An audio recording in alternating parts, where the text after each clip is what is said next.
अज्ञान तिमिरान्धस्य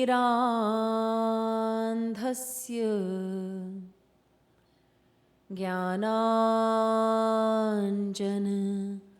शलाकया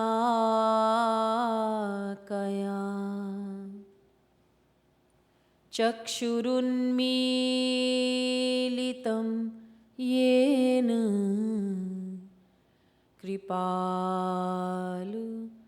गुरवे नमः।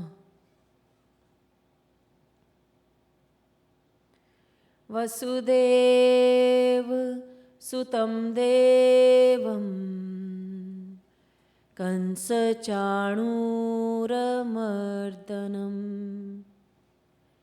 Devaki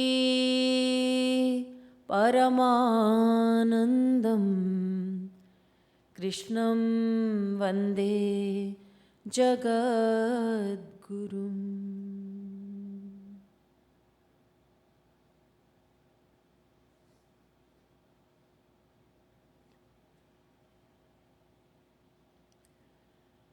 Dear devotees, today I would like to speak to you about our Hindu scriptures. You hear Jagadguru Shri Kripalu Ji Maharaj giving discourses and mentioning so many scriptures in one single lecture. He may quote from 60 different sources. He may quote 60 verses from various sources. Where is he quoting from? What is the source of that knowledge? We should know. Every saint who comes to earth gives lectures. If he's here and he has hidden his love for God, then he is going to help us. He's going to give lectures, he's going to write books, and when he gives discourses, he will quote from the scriptures. Why? Otherwise, we would not accept his authority. We will ask him, where did you get this from? Where does this knowledge come from?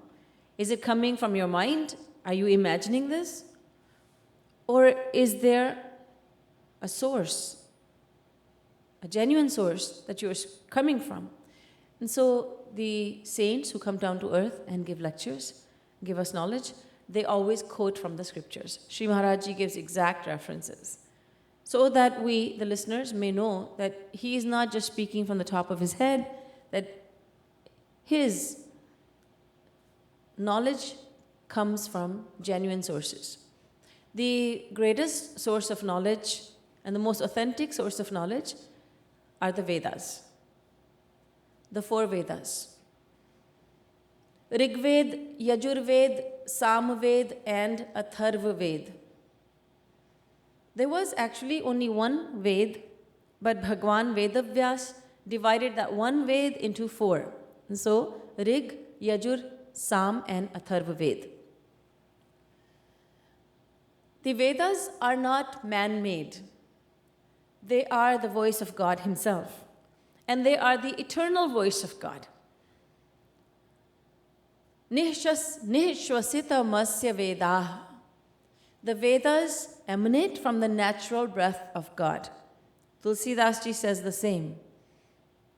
Jaki sahaj shwas shruti chari, so hari padh yah kautuk bhari.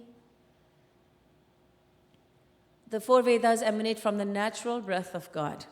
They are eternal, and they are the authentic source of knowledge. There are many other scriptures.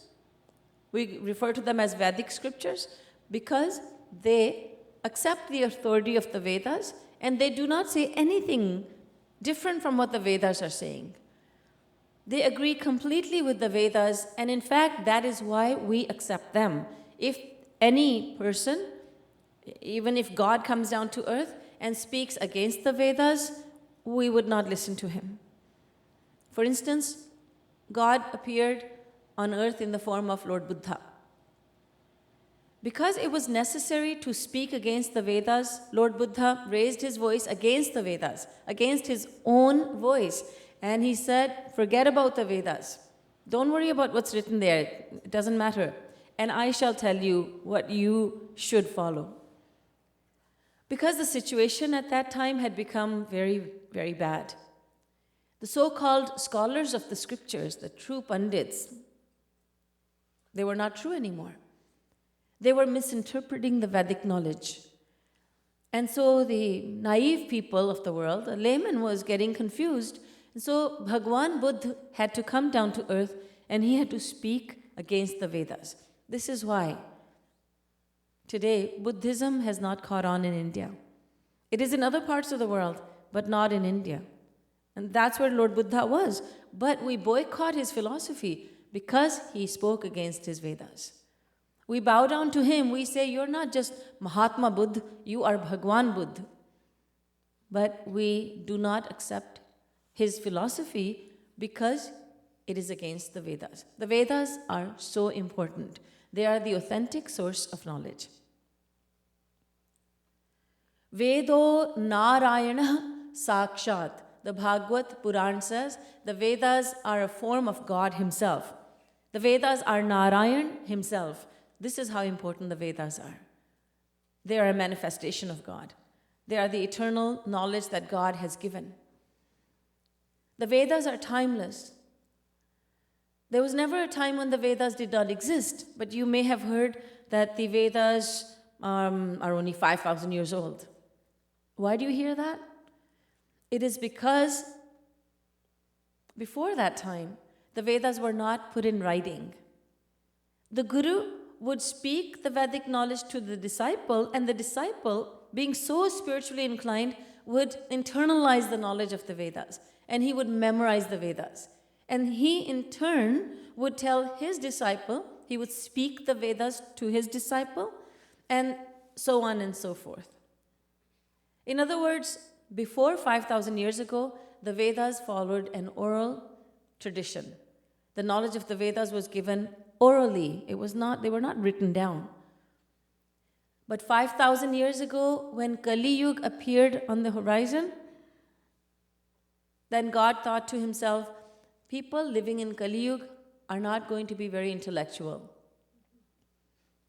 They're not going to be very, very intelligent. They won't have much mental capacity, so I have to make arrangements for them. They will not be able to internalize the message of the Vedas by just hearing it, so there's a need to write it down. And so Bhagwan appeared in the world as Vedavyas, and he wrote the Vedas down. This is why some people erroneously claim that the Vedas are only 5,000 years ago old. But they have always existed, and they are manifested in the beginning of every creation period. Because time goes in a cycle, and then there's creation, there is Srishti, then there's Pralay, dissolution, then Srishti, then Pralay, creation, destruction, creation, destruction. In the beginning of every creation period, the Vedas are revealed. God reveals them through Brahma. He reveals them to Brahma, and God gives Brahma the intelligence to comprehend the Vedas. And then Vedas, the Vedic knowledge, is given by Brahma to the Saptarishis, the 7 sages. And then that knowledge comes down to us, ordinary humans. The Vedas are the ultimate authority. They are known as Vinirgat Granth. That means that they are eternal. And then you also hear about Upanishads, right? Shvetashvatara Upanishad, Taittiriya Upanishad, Kathopanishad, Kenopanishad. There are 108 Upanishads. What are these Upanishads? The Upanishads are part of the Vedas. And they contain the most glorious knowledge of God. They contain the knowledge of the soul. They tell us who we are.